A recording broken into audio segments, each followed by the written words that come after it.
கர்த்தருடைய பரிசுத்த நாமத்துக்கு மகிமை உண்டாவதாக. நம்பிக்கை நிதிகளோடு உங்களை சந்திப்பதில் மகிழ்ச்சி அடைகிறோம். கலாத்தியர் 6ஆம் அதிகாரம் 9வது வசனம். நன்மை செய்கிறதில் சோர்ந்து போகாமல் இருப்போமாக. நாம் தளர்ந்து போகாதிருந்தால் ஏற்ற காலத்தில் அறுப்போம்.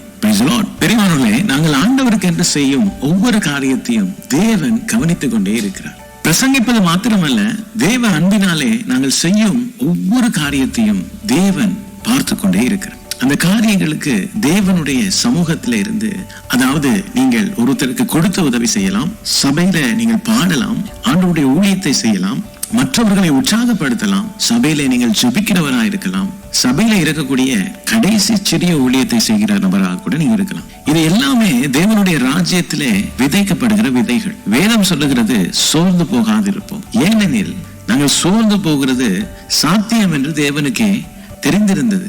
ஆனால் பலர் தங்களுடைய அறுவடை